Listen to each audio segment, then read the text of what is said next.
उस घर में जैसे ही मैं घुसता हूँ, अब मेरे को एक वाइब्रेशन मिल जाता है कि वो घर कैसा है, वो घर में पॉजिटिव एनर्जी है, उसका घर का वाइब्स कैसा है। मैं ऐसा भी कई घर मैंने देखा है जहाँ पे लोग बोलते हैं कि रात को मेरे को अजीब अजीब सा आवाज़ आता है, रोने का आवाज़ आता है, ऐसा लगता है कि मैं बैठा हूँ अकेले घर में, ऐसा लगता है पीछे कोई खड़ा है, जबकि फिजिकली अगर मुड़ के देखे तो कोई नहीं है, but that feeling is there. And whether you believe और नॉट, दिस हैपेंस। आज के दौर में जो बच्चे हैं, जो यंगस्टर्स हैं, वो भी काफ़ी मूव्ड है, जैसे ब्लैक मैजिक की तरफ वो काफ़ी बढ़ रहे हैं, क्योंकि ये क्या रेमेडीज के लिए जैसे उनको कुछ चाहिए, जल्दी चाहिए। Black magic is directly related to tantrics. किस लिए ब्लैक मैजिक करते हैं? ब्लैक मैजिक इसलिए करते हैं किसी का नुकसान करने के लिए।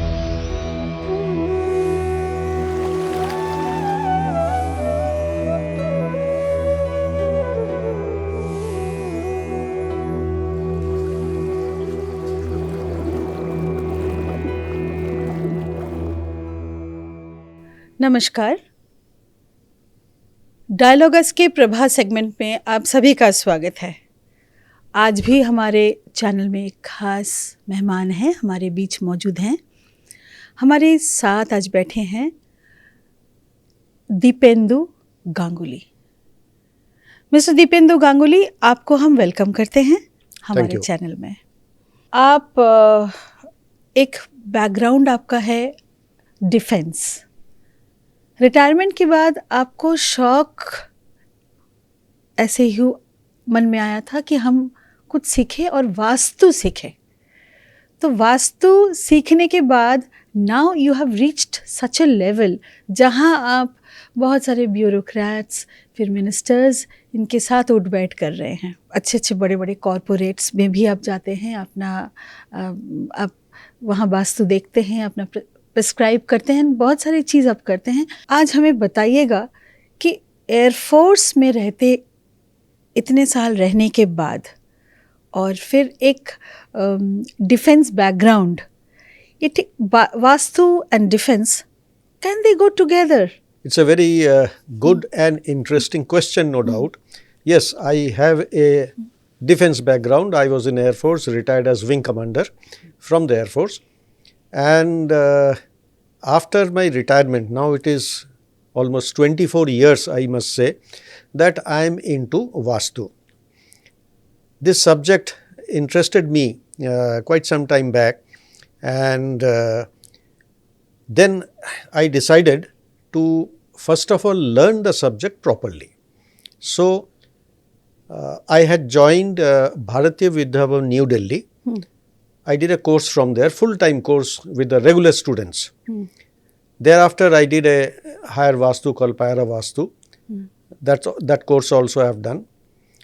Then I was also suggested by my seniors and college professors that it is better you do a little more color therapy, which is also 1 year course. So, when I asked him, how is color therapy related? He says, you will understand once you do it, because color is very much related to Vastu.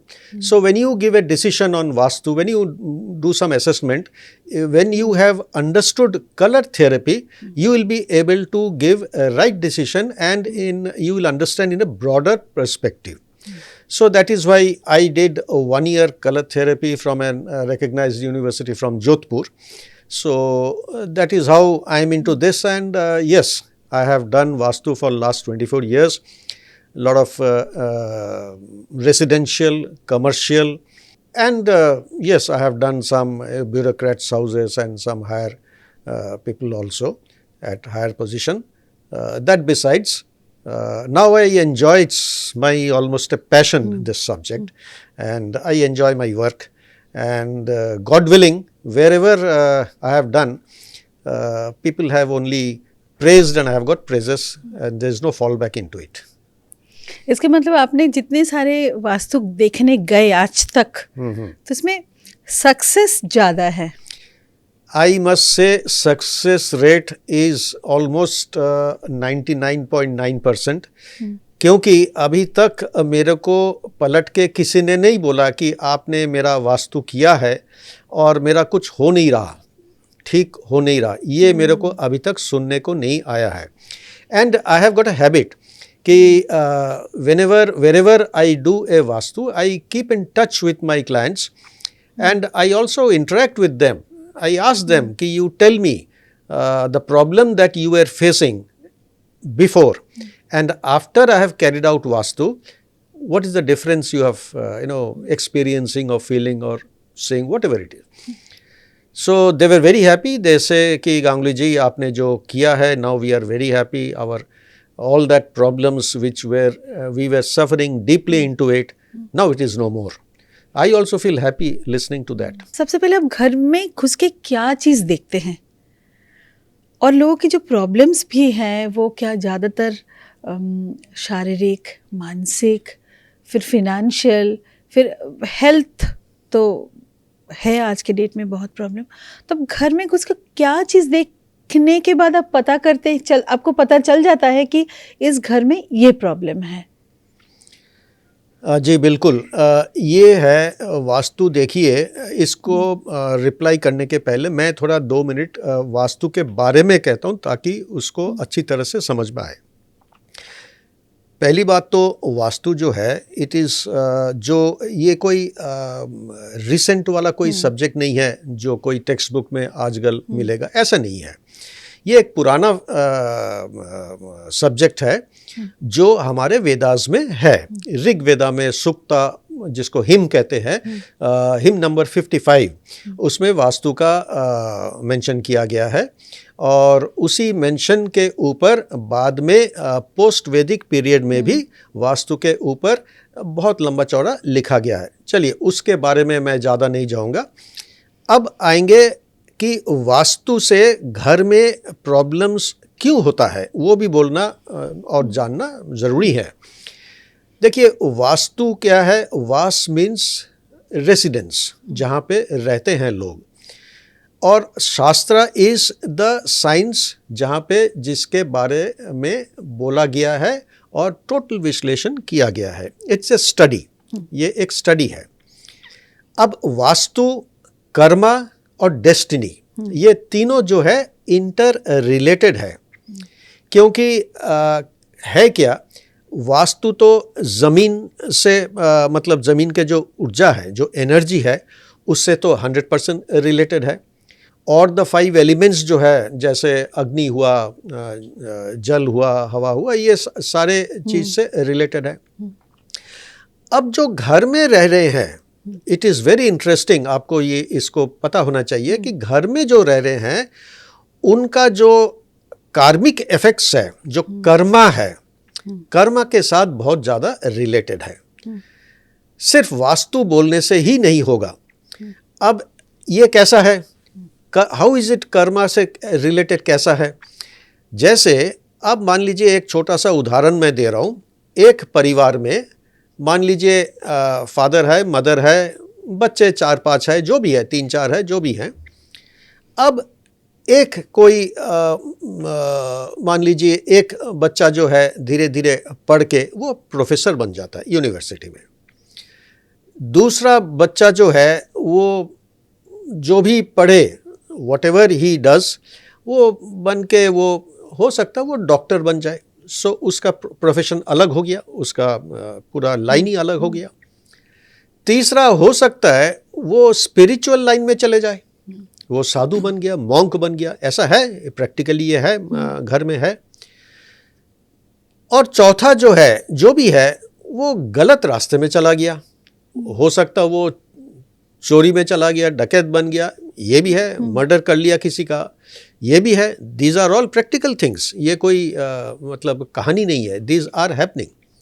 अब सवाल ये आता है, प्रश्न ये होता है कि एक ही घर में जहाँ पे परवरिश बिल्कुल एक ही जैसे हुआ है, माता पिता तो किसी को ज़्यादा और किसी को कम नहीं देखेंगे. खाना पीना एक, परवरिश एक, पढ़ाई और उनके पीछे जो खर्चा होगा सारे, लेकिन ये बच्चे अलग अलग कैसे हो गए? अलग अलग ऐसे हो गए क्योंकि इनका कर्मा जो है, जो सनातन धर्म में ही ये विश्वास करते हैं कि इनका जो कर्म है, कर्मा जो इफेक्ट्स है, वो जो कैरी फॉरवर्ड कहते हैं, वो इम्प्रेशंस बोलते हैं अंग्रेजी में, जो इम्प्रेशंस है of the past life, it is getting added on. तो ये एड ऑन करते करते करते जो ये बच्चा जन्म लेता है, उसका जो पास्ट इम्प्रेशंस है वो कैरी फॉरवर्ड कर लेता है, और कैरी फॉरवर्ड करके उस इम्प्रेशंस को लेके वो आगे बढ़ता है। He can not wash away those impressions because the soul doesn't allow it to do it. It is the soul which is the new soul which has been born. So that is how उसका जो destiny है, अब मैं destiny एक word ले आता हूँ, तीसरा जो है डेस्टिनी है। इसके मतलब जो चार जो बच्चे हैं, या 4 हो 5 हो 3 हो जो भी हो, उनका डेस्टिनी जो है अलग अलग हो गया। जैसे कोई प्रोफेसर बन गया, कोई साधु बन गया, कोई चोर डकैत बन गया, उसका सो दिस इज ऑल कार्मिक इफेक्ट, कर्मा उसके पीछे क्या लेके जन्म लिया है। अब आते हैं वास्तु के ऊपर, जो मेन मुद्दा है आज का। अब वास्तु जो है, जब मैं किसी के घर जाता हूँ with my so much of experience, अब 24 साल ऑलमोस्ट हो गया है, अब उस घर में, किसी घर में या प्रीमाइसिस में, चाहे वो रेजिडेंशियल हो, ना कमर्शियल हो या ऑफिस हो, कोई भी कुछ भी हो, उस घर में जैसे ही मैं घुसता हूँ, अब मेरे को एक वाइब्रेशन मिल जाता है कि वो घर कैसा है, वो घर में पॉजिटिव एनर्जी है, उसका घर का वाइब्स कैसा है, नेगेटिव है, और या तो मतलब वेदर इट इज गुड और बैड इन सिंपल टर्म। तो ये तो हो गया एक फीलिंग की मतलब बात मैं कह रहा हूँ। Then the second thing is, first I go and check the Brahmasthan of the premises. Again, चाहे वो Brahmasthan is the centre of the premises. Centre of the house बोलिए, सेंटर ऑफ द प्रेमाइसिस बोलिए, सेंटर ऑफ द प्लॉट और land where जहां पे building बना नहीं है। अब Brahmasthan is very important. Brahmasthan is actually the centre of the, जैसे हमारा शरीर में नाभि है, the nabhi is very very important. Nabhi is related to the cosmos. उसमें भी मैं नहीं जाऊंगा अभी, because that's a long explanation. अब ब्रह्मस्थान का एनर्जी देखना बहुत ज़रूरी है, ब्रह्मस्थान का ऊर्जा देखना बहुत ज़रूरी है। उसमें क्या होता है, with my gadgets I see whether the Brahmasthan जो है पॉजिटिव है, नेगेटिव है, और उसमें कोई एनर्जी है ही नहीं। अब ये एनर्जी आता कहाँ से? It is not in the house moving around, it actually comes from the earth on which the building stands. There are other cases also. Let us say किसी के घर में किसी ने सुइसाइड कर लिया, ये भी होता है, इज अ प्रैक्टिकल थिंग। किसी ने घर में ही सुइसाइड कर लिया, चाहे कैसे भी करे वो सुइसाइड, वो मर गया वहाँ पे घर में। नाउ इफ उनका जो बाकी जो रिचुअल्स है मरने के बाद, जैसे हमारे सनातन धर्म में होता है, उस religion, let me stick to the Sanatan Dharma religion, because the Vastu is mainly from this. तो इसमें क्या होता है कि जो रिचुअल्स है, जैसे कोई इंसान मर जाता है, चाहे वो मतलब खुदकुशी करके मरे या in a normal way, whatever it is, तो उसका मरने के बाद उसका रिचुअल्स होता है। 7 दिन बाद, 13 दिन बाद, जो भी हैं विधि के अनुसार उसका रिचुअल्स होता है। वो सारा रिचुअल्स अगर ठीक तरह से करें तो क्या होता है, उस घर में फिर प्रॉपर शांति से फिर आगे जो भी काम कारवाज है वो चलता रहता है। लेकिन अगर रिचुअल्स नहीं करें और उसको कोई इम्पोर्टेंस अगर नहीं दिया जाए, तो मैं ऐसा भी कई घर मैंने देखा है जहाँ पे लोग बोलते हैं कि रात को मेरे को अजीब अजीब सा आवाज़ आता है, रोने का आवाज़ आता है, ऐसा लगता है कि मैं बैठा हूँ अकेले घर में, ऐसा लगता है पीछे कोई खड़ा है, जबकि फिजिकली अगर मुड़ के देखे तो कोई नहीं है, but that feeling is there. And whether you believe or not, this happens. This happens. And to tell you, recently I have मतलब encountered एक घर गया था नोएडा में ही, उनका 10-11 साल से ये प्रॉब्लम चल रहा था. प्रॉब्लम क्या था कि प्रीमेच्योर डेथ हो रहा था, एक के बाद एक, they died. Then health started deteriorating very fast. हर एक का तबीयत खराब, घर में अशांति. तो किसी ने उनको सजेस्ट किया मेरा नाम. तो जैसे मैं उनके घर गया तो आई डिड नॉट नो, ये उनका जो बैकग्राउंड स्टोरी है मुझे कुछ नहीं पता था, क्योंकि जिन्होंने मेरे को रेफ़र किया उनके घर, that gentleman also did not tell me anything. He said कि आप सिर्फ जाइए, उनका कुछ परेशानी है, आप एक बार देख लीजिए. और उनको मैंने आपके बारे में बताया. खैर मैं उनके घर गए, तो उनके घर जाके फिर वही जो मैंने पहले बताया था, I felt as if there is something in the house.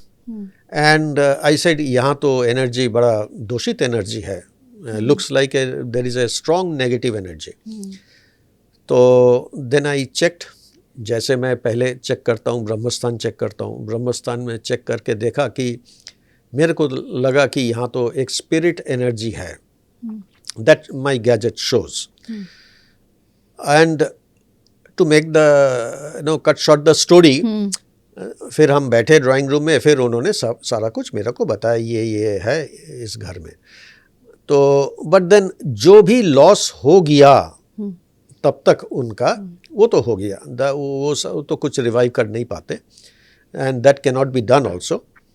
I said कि ठीक है, इस घर का जो है मैं वास्तु से मैं रेक्टिफाई कर दूंगा और आगे ये सब कुछ नहीं होगा. That was my assurance.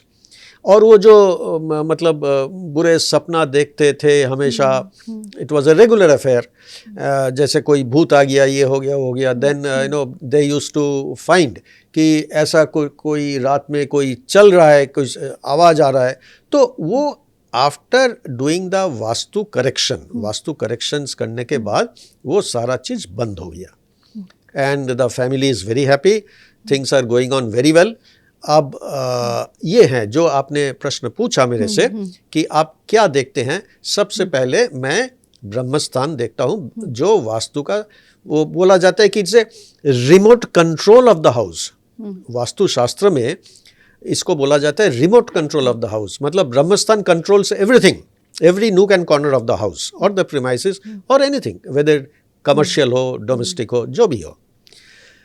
फिर आते हैं कि बेडरूम्स कहाँ पे होना चाहिए, टॉयलेट्स कहाँ पे होना चाहिए, वॉशरूम्स कहाँ पे होना चाहिए, पूजा घर कहाँ होना चाहिए. और अब ये आते हैं, भी बहुत महत्वपूर्ण जगह है. किचन और स्टेयरकेस भी हम सुनते हैं कि स्टेयर्स का भी एक बड़ा रोल है वास्तु में. बिल्कुल. जो अब आते हैं किचन. अगर किचन सही जगह नहीं हो तो श्योर इनफ उसमें हेल्थ इश्यूज होगा. किचन होना चाहिए साउथ ईस्ट कॉर्नर में अग्निकोण, which is the best location of the as per the Vastu Shastra. अगर अग्निकोण में नहीं हुआ तो द नेक्स्ट ऑप्शन इज, उसको बोलते हैं नॉर्थ वेस्ट, जो वैवैकोण जो बोलते हैं वास्तुशास्त्र में, north west. Alternate location is north west. So these are the locations for the kitchen. Other locations are not good. अगर किचन हो गया ईस्ट में या नॉर्थ ईस्ट में, हाँ, श्योर इनफ हेल्थ इश्यूज चलता ही रहेगा, सालों भर चलता रहेगा. Year after year you can keep going to doctors and spend a lot of money and nothing is going to improve. Similarly, if your northeast or even northwest, जो ईशान कोण है, जो वायव्य कोण है, अगर वो कटा हुआ है, nowadays buildings are not as per the vastu, जो particularly जो मल्टी स्टोरीड बिल्डिंग है, तो उसमें भी काफ़ी दिक्कत आते हैं. पूजा रूम फॉर एग्जाम्पल, अब पूजा रूम का 3 ही जगह है और कोई जगह है नहीं. एक तो या तो ईस्ट में होगा, या तो नॉर्थ ईस्ट में, और या तो नॉर्थ में अगर कहीं जगह नहीं हो तो you can't make a puja room in the south, you can't make a puja room in the west, like that.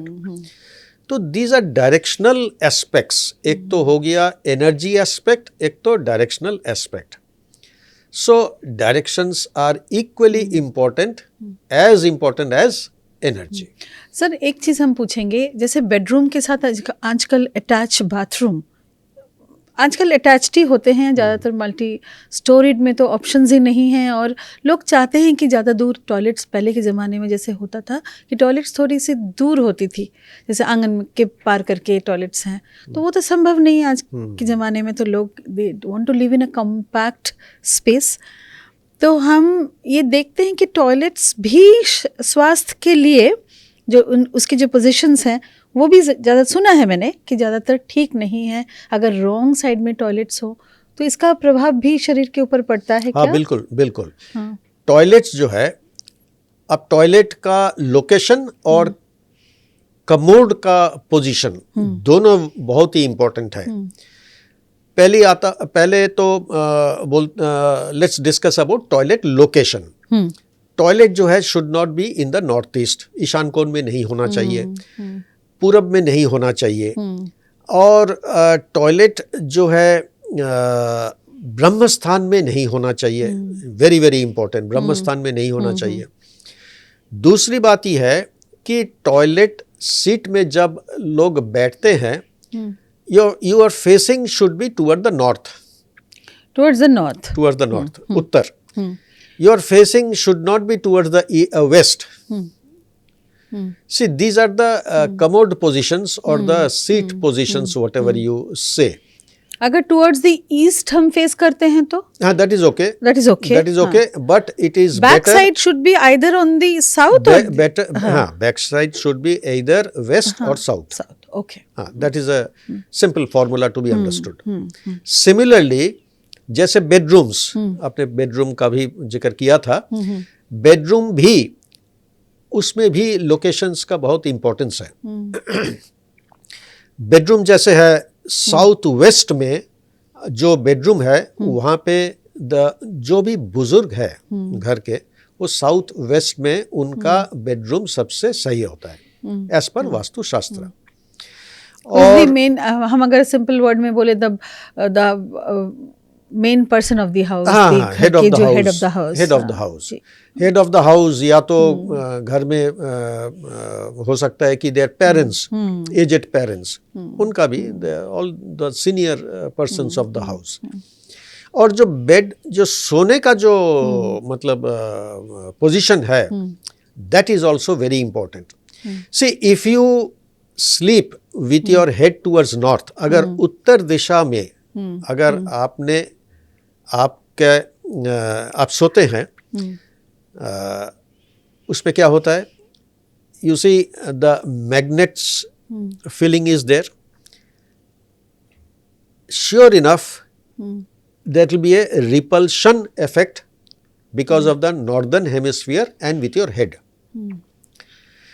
उसमें क्या होता है कि अगर कंटिन्यूसली आप सोते हैं, आपके सर को टूवर्ड्स नॉर्थ, उत्तर दिशा में रख के, तो 100% जो है धीरे धीरे हेडेक शुरू होगा, माइग्रेन में इफेक्ट कन्वर्ट होगा, डाइजेशन प्रॉब्लम होगा, बीपी प्रॉब्लम होगा, ये 100% होगा, इसमें दो राह नहीं है, 100% होगा। तो सोने के बेस्ट, सोने का जो है, सर जो है, हेड पोजीशन जो है, best is east, best is east. East में अगर आपने सर पोजीशन वहां पे रखा है, your head is towards east, automatically your feet is towards west, this is a very good position. और else your head should be to the south and feet to the north. These are good positions as per Vastu Shastra. Sir, अब हम आपसे एक ऐसे सवाल करेंगे जैसे थोड़ा सा ये हटके है, ये वास्तु रिलेटेड ही है मगर थोड़ा सा हटके हैं। आजकल ये बहुत हम देख रहे हैं कि नेगेटिव तो बहुत ज़्यादा बढ़ गया है। पहले जैसे पूजा पाठ इत्यादि, नहाना धोना, टाइम से खाना पीना, टाइम से उठना, सुबह उठना, ये सब कम हो गया। ये आप बोल भी सकते हैं कि हमारा जो आजकल के जो दिनचर्या है, जो बच्चे काम भी करते हैं, उनका नाइट शिफ्ट भी होता है, सुबह वो उठ नहीं पाते हैं, सुबह वो घर वापस आते हैं, देन दे स्लीप। तो नेगेटिव एनर्जी बढ़ते बढ़ते ऐसे पोजीशन में चली गई है आजकल नेगेटिविटी, हम लोग काफ़ी ब्लैक मैजिक की जो जिक्र है चारों तरफ हम सुन पाते हैं। तो have you come across such black magic वाला, कभी घर में गए जहाँ ब्लैक मैजिक किसी ने करके रखा है? देखिए, आप जो अभी क्वेश्चन किया है, जो सवाल किया है, उसमें दो पार्ट है। पहले आपने personal hygiene, working area, work style related, वो आपका सवाल का पार्ट 1 था। पार्ट 2 आपका है ब्लैक मैजिक। तो लेट मी टेल यू पहले पार्ट 1। अब जो वर्क रिलेटेड है उसमें how vastu comes in. Stress and strain आजकल जो है यूथ में बहुत ज़्यादा है, और because of stress and strain, इतना ज़्यादा काम, उसमें ज़्यादा स्ट्रेस है, उतने ज़्यादा स्ट्रेन है, suicide cases are on the increase. Not only this, आपको आश्चर्य होगा कि even because of this divorce cases भी बहुत होता है, बहुत डिवोर्स केसेस भी है, अगेन वर्क रिलेटेड। अब how is vastu related to this? अब ये सवाल हो सकता है कि वास्तु कैसे इसमें बीच में आ गया। वास्तु बीच में इसलिए आ गया कि जो आजकल जो वर्क स्टाइल है, जहाँ पे यूथ जो काम करने के लिए जाते हैं, ज़्यादातर तो आईटी है, ज़्यादातर एयर कंडीशनड एटमॉस्फेयर है। घर से निकले, ऑफिस गए, it's an air condition atmosphere, और 9 बजे से लेके लेटेस्ट से 5 बजे तक, 6 बजे तक उनका वर्किंग आवर्स है। जितना भी कॉरपोरेट्स हो, जितना भी उनका फैसिलिटीज़ हो, स्टाइल हो, जो भी हो, चाहे वो वहाँ पे जिम ऑर्गेनाइज कर दे, खाना ऑर्गेनाइज कर दे, आने जाने का ट्रांसपोर्ट ऑर्गेनाइज कर दे, those are just minor things. शरीर के लिए अब क्या मिसिंग हो गया यहाँ पे? What you are missing vitamin D, that is the direct sunlight. You are away from the sunlight right from morning till evening, which actually would have benefited you otherwise. Because of the direct sunlight, अब light का आ गया, ये colour therapy का भी एक part है। अब क्योंकि हमारे शरीर में ये सोलर एनर्जी नहीं आ रहा है, हम नहीं ले सक रहे हैं, बिकॉज सुबह से शाम तक सर ये तो संभव भी नहीं है, क्योंकि तो आज अगर आप एक ऑफिस बनाते हैं, हाँ, तो उसमें तो एसी चाहिए ना, वो तो उसमें तो एयर कंडीशनड भी होना होगा। बाहर की टेम्परेचर इतनी हॉट है तो अंदर काम नहीं कर पाएंगे। नहीं, वो तो है। Because of this reason, I am telling you, because of this reason, इस कारण से ये तो बाय डिफॉल्ट सेट हो गया, ये तो होगा ही होगा। ये problems one has to face, और इस जो प्रॉब्लम जो फेस कर रहे हैं, इसके और कोई सोल्यूशन है ही नहीं, कोई सोल्यूशन नहीं है। Black magic is directly related to tantriks, the tantrik effects and all that. जो तांत्रिक्स होते हैं, ब्लैक मैजिक करते कौन है? तांत्रिक ही करते हैं। और ये जिसने सीखा है ब्लैक मैजिक, वो भी एक तांत्रिक का ही सब्जेक्ट है। अब ये जो तांत्रिक वाला जो है, जो ब्लैक मैजिक करते हैं, this is not good at all. Basically this is not good. One should not get into all this things. किस लिए ब्लैक मैजिक करते हैं? ब्लैक मैजिक इसलिए करते हैं किसी का नुकसान करने के लिए। ब्लैक मैजिक से आज तक मैंने कभी नहीं सुना कि ब्लैक मैजिक करके किसी का अच्छा हो गया, फायदा हो गया। ऐसा तो मैंने अभी तक नहीं सुना है। ब्लैक मैजिक से किसी को नुकसान करना, नुकसान पहुंचाना, यही ब्लैक मैजिक का फाइनल उद्देश्य है। यस, मैंने इन माई 24 साल के वास्तु एक्सपीरियंस में आई हैव सीन कम से कम हो गया, अगर मेरे को याद है, 15-16 जो प्रेमाइसिस है, रेजिडेंशियल प्रेमाइसिस है, यहाँ पे तांत्रिक इफेक्ट्स ब्लैक मैजिक किसी ने जो करके गया था। और क्यों करते हैं?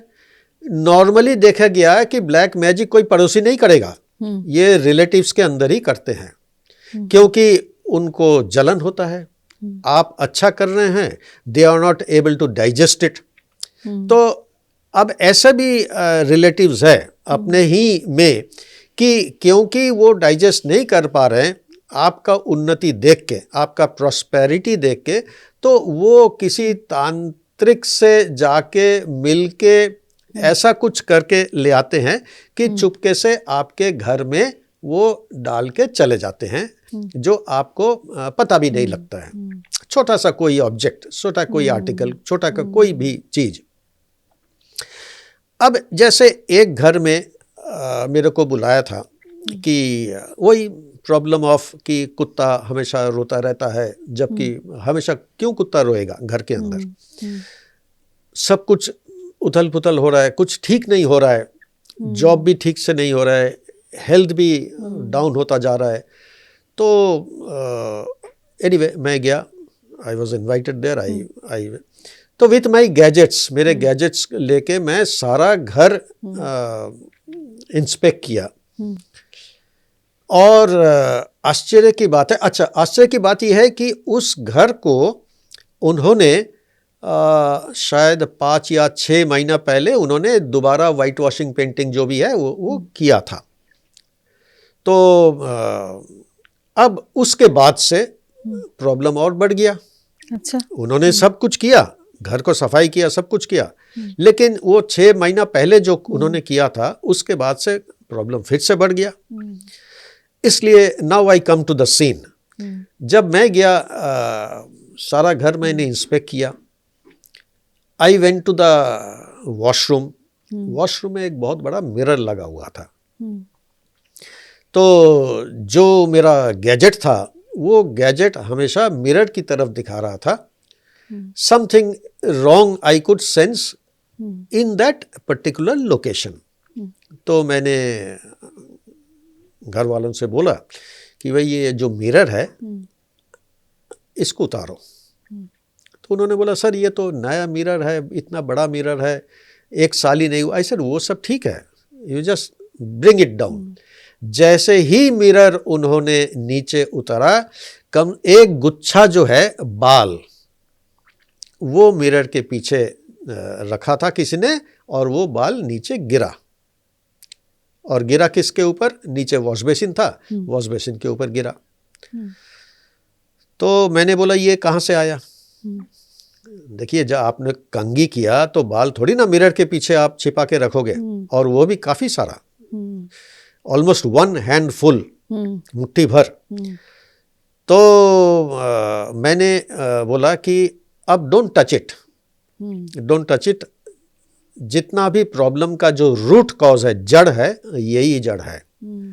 अब इसको ग्लव्स ले आओ और ग्लव्स पहन के इसको उठा के इसको बिल्कुल सेक्टर के बाहर ही फेंक के आओ, not even around your house. तो that was done in my presence. And फिर मैंने बोला कि ये जो एरिया है इसको दोबारा से पेंटिंग कर दो, ये वॉल को। तो नेक्स्ट डे वो जो दीवार था जिसमें वो मिरर टांगा हुआ था, उसको दोबारा उसको पेंटिंग किया था, वही वाइट पेंटिंग जो भी है उसको वाइट पेंटिंग दोबारा करके। उसके बाद मैंने बोला कि मैं एक यंत्र भी लगा देता हूँ, ताकि ऐसा यंत्र है कि जो किसी के मन में अगर ऐसा कुछ है कि वो आएगा दोबारा कुछ करेगा, एटलीस्ट वो एक रिपल्सिव इफेक्ट होगा, वो कर नहीं पाएगा। करेंगे भी तो उसका कोई ये इफेक्ट नहीं होगा। तो anyway to cut short the story कि अभी वो बिल्कुल ठीक ठाक है। जो पहले जो भी सिम्टम्स हमको बोला था, कॉजेस बोला था, वो सब कुछ नहीं है। And people are living happily.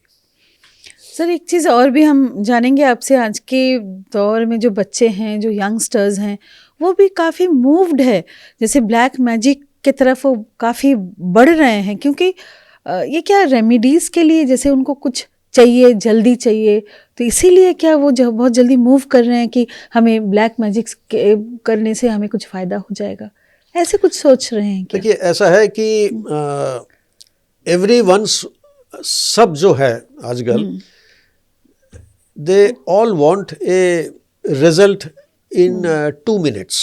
सब ये 2 मिनट मैगी नूडल का जो है वो सब वही चाहते हैं, मेहनत कम करें और रिजल्ट जो है जितना जल्दी से जल्दी आ जाए। अब आई डोंट नो, मतलब ये कहना भी ठीक नहीं होगा कि सारा यूथ ऐसा नहीं है, सारा यूथ भी नहीं है। Not even I will also say कि ये 50% भी नहीं है, शायद उससे भी कम है कि हाँ कुछ है इस दिशा में चले जाते हैं और ये गलत दिशा है और उससे उनका कोई फ़ायदा नहीं होगा। वो अपने आप तो कुछ कर नहीं सकते। ये जो ब्लैक मैजिक आपने बोला है, ये अपने आप कुछ नहीं कर सकते। इसको कांटेक्ट करना पड़ेगा कोई तांत्रिक से, unless until he doesn't contact with a tantrik, क्योंकि वो खुद को वो ब्लैक मैजिक तो आता नहीं है, वो करेगा तो क्या करेगा वो। सो वो तांत्रिक के पास जाता है, तांत्रिक कुछ पूजा पाठ करता है, जो भी वो करता है, फिर तांत्रिक बोलेगा उसके घर जाओ और उसके घर जाके ये छोटा सा एक चीज़ लेके आ जाओ, जो भी हो, एक छोटा सा कोई आइटम लेके आ जाओ और उसी आइटम के ऊपर वो मंत्र वंत्र सब डाल के, जो भी है डाल के, वो बोलेगा कि फिर जाओ आप उनके घर, और जब वो आसपास आपके सामने जब नहीं रहेंगे, जब आपके लिए चाय लाने के लिए किचन गए, तो वो जो है सोफा के नीचे रख दो, यहाँ रख दो, वहाँ रख दो, जो भी है छुपा के रख के आ जाओ आप। तो उससे उसका तो कोई फायदा नहीं हो रहा है। सर इसके बेसिक जो कारण है ये तो ईर्ष्या ही है ना। हाँ, ईर्ष्या है। It is basically A jealousy, basically jealousy. और बेसिकली अगर खुद के ऊपर करे, ये भी है, खुद के ऊपर अगर करे कि जैसे मैंने बोला ना कि वो चाहते हैं कि 2 मिनट में मैगी नूडल बन जाए, तो मतलब क्विक रिजल्ट चाहिए कि अपना जो है तरक्की हो जाए बहुत ज़्यादा। कुछ नहीं होता है, ये गलत फहमी है। It is not a correct thing to do and present youth should absolutely be away from it. तो सर आज हम एक बहुत ही जानकारी जो आपसे मिली, ये बहुत ही फ़ायदेमंद है हमारे जो दर्शक देख रहे हैं उनके लिए, क्योंकि जो आम लोग हैं इतना डेली अपने दिनचर्या में बिज़ी हैं, इतना कुछ जानते नहीं हैं, मगर आजकल सोशल मीडिया के लिए हम लोग जो हमारे पास जितने भी आ रहे हैं ना, न्यूज़ के माध्यम से, रील्स के माध्यम से, छोटे छोटे वीडियोज़ के माध्यम से, दैट इज़ अगेन फ़ायदा देती है। तो इसी तरह हमारा ये वाला पर्टिकुलर ये एपिसोड बहुत लोगों को फ़ायदा देंगे, क्योंकि वो अवेयर होंगे कि कैसे क्या करना है, अपने दिनचर्या को ठीक करना है। अगर कोई घर बना रहे हैं तो वो अपने घर के प्लान लेके कोई वास्तु एक्सपर्ट के साथ संपर्क करें, ताकि उनके जो घर particular rooms, bedrooms, toilets, kitchen, आपके मंदिर, सबके ठीक ठीक लोकेशन में वो कर पाएँ, कंस्ट्रक्ट कर पाएँ। और स्टेयरकेस भी शायद क्लॉकवाइज, आई थिंक। हाँ, आपने स्टेयरकेस का पहले जिक्र किया था। स्टेयरकेस जो है, स्टेयरकेस का जो दिशा है, जो डायरेक्शंस है जहाँ पे बनना चाहिए, वो होना चाहिए from the eastern, clockwise. It is better on the eastern part of the house staircase हो, और वो क्लॉकवाइज अगर घूम के जा रहा है तो वो क्लॉकवाइज स्टेयरकेस घूमना है। दैट इज एज पर वास्तुशास्त्र। और स्टेयरकेस जब आपने बोला है, स्टेयरकेस के नीचे मैंने देखा है कई घर में, जिनका डुप्लेक्स घर है पर्टिकुलरली, वो स्टेयरकेस के नीचे उन्होंने छोटा सा मंदिर बना के रखा है। वो भी गलत है। उससे फायदा तो कुछ होगा नहीं, नुकसान ही होगा। बिकॉज यू सी, आप स्टेयरकेस के ऊपर से चल रहे हैं, आपका पैर ऊपर से चल रहा है, मतलब नीचे भगवान, नीचे भगवान है, आप उसके ऊपर पैर डाल के चल रहे हैं। सो ये भी गलत है। हाँ, स्टेयरकेस के नीचे आप पूछ सकते हैं तो how do we utilise it. अगर ऐसा कोई जगह है स्टेयरकेस के नीचे तो वहाँ पे यू Store कैन बन हैव योर सकता शू है। रैक और you can have Right. Some book rack और you can have something of that part. तो वैसे I will say you should avoid even books. So but any other item or you can decorate it with some plants or something like that, indoor plants, वो भी ठीक है। Right. Sir, आज जो जानकारी मिली आपसे इसके लिए हम बहुत बहुत आपको धन्यवाद देती हूँ। और हमारे यूथ को भी मैं ये बोलना चाहूँगी कि ये जो ब्लैक मैजिक इस तरह जो आजकल जो हम कहते हैं ना, ये जो हमारा प्रलोभन हम कहते हैं, तो वो उससे बचे कि ताकि उसी तरह वो वैसे कोई चीज़ों में फंस ना जाए और अपने मेंटल हेल्थ को ठीक रखें, अच्छा खाएं, अच्छा पिए, अच्छा सोचे और किसी का बुरा नहीं सोचे। ये मुझे लगता है कि ज़्यादा इम्पोर्टेंट है। अपने आप को ठीक करने के लिए सर एक मात्र चीज़ है कि किसी और का बुरा मत करो, बिल्कुल, तब जाके अपने आप को हम ठीक रख सकते हैं। तो आज का हमारा प्रभा का ये पर्टिकुलर सेगमेंट यहीं समाप्त होता है। आप लोग डायलॉगस को देखते रहिए, लाइक्स करिए, शेयर करिए और सब्सक्राइब करिए। Thank you so much. Thank you so much. Thank you so much.